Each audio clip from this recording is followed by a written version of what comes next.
This week we dive into chapter 14, and as always, there are so many nuggets I can't even keep up. But so we left Abram, he and Lot had gone their separate ways, and now we pick up here where Lot is now in Sodom and Abram is on the other side that he chose.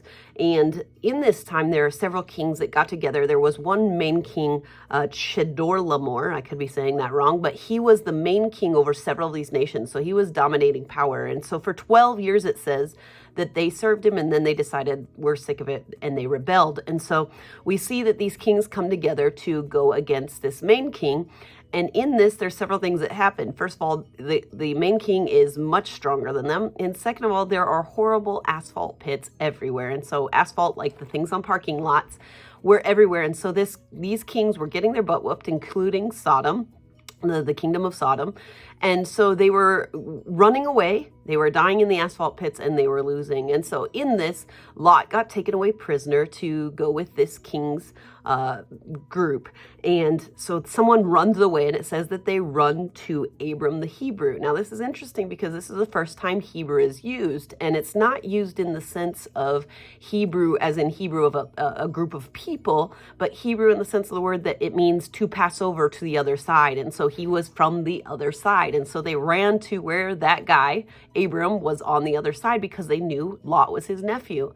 And so they report to him what has happened, that Lot has been taken, all of his things, all of his wives, his family has all been taken by this king, and they report it to Abram. And now what's interesting, it says in verse 14, when Abram heard that his nephew had been captured, he armed the 318 trained servants born in his own house and pursued the enemy as far as Dan. So it's interesting that Abram had 318 servants born in his house. That shows the wealth and the influence that he held. But also it says that they were trained. And so recently my pastor preached a sermon on some things, and he quoted the quote from the great book, The Art of War, that says, warriors pray for peace, but they prepare for war.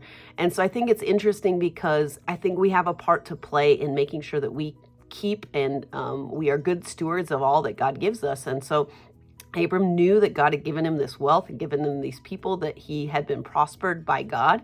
And so he knew how to protect it. And so he had these guys ready to go. And so they pursue him. They use really smart tactics. You know, who would have thought that maybe God gave him some wisdom?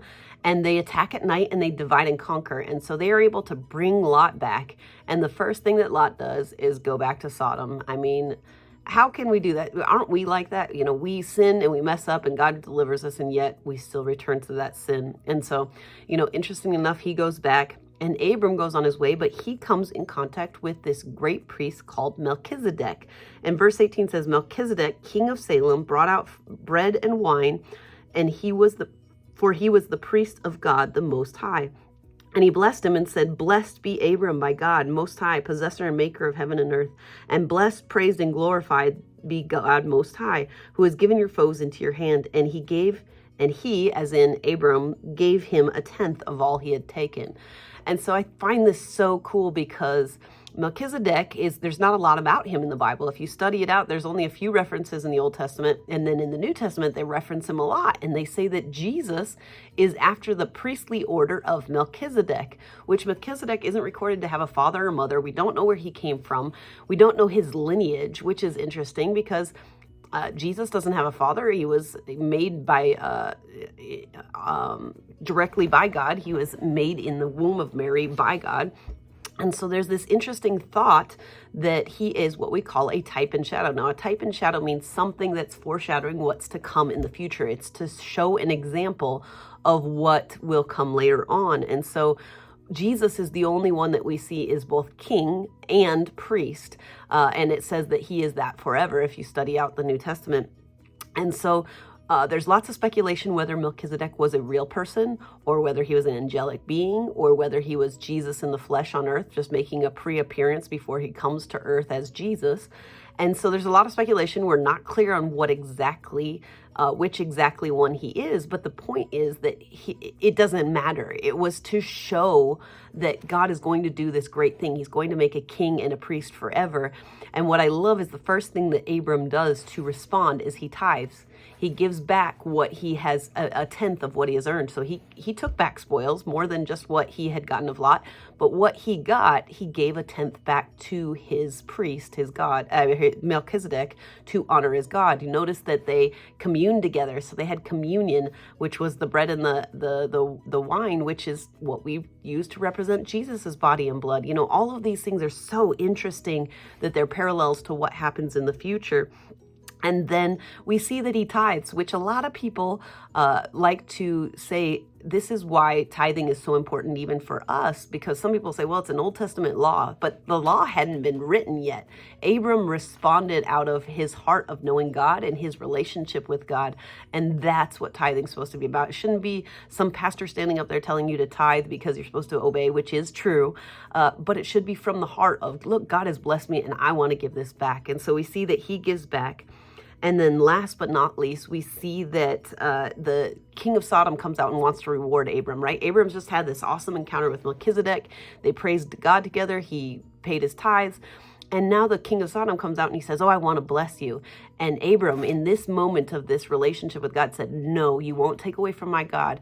He had such faith and had seen provision by God and had seen these things that he said, no, you won't ruin what God has said. My witness will be that God blesses me, not you. And so he doesn't take it. And so I think that's an awesome thing for us to remember, is that we need to be careful what we take, even in this earth. Like, we need to make sure that it's from God and that we aren't giving glory anywhere else. It's not of our own, but of God. And the last thing that I want to point out, and I know this is a long one, I apologize, is that it says, don't give me any of that, but give to those men that served me. And I find this interesting because so many times Christians love to push their views and their beliefs and their thoughts on everyone else and think that they have to obey them and do it just like them. But here Abram's saying, these guys earned it. They can choose how they live their life. Give them what they are owed. And so he takes care of his men still. And this is a really important principle for us to remember, is that we are called to preach and to teach the word of God and try to enlighten other people around us, but we are not here to condemn. You didn't have Abram up there saying, you better give that back to God.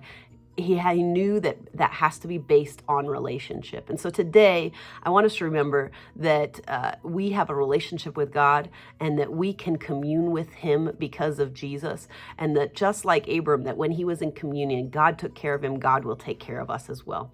Join us next time when we jump into chapter 15.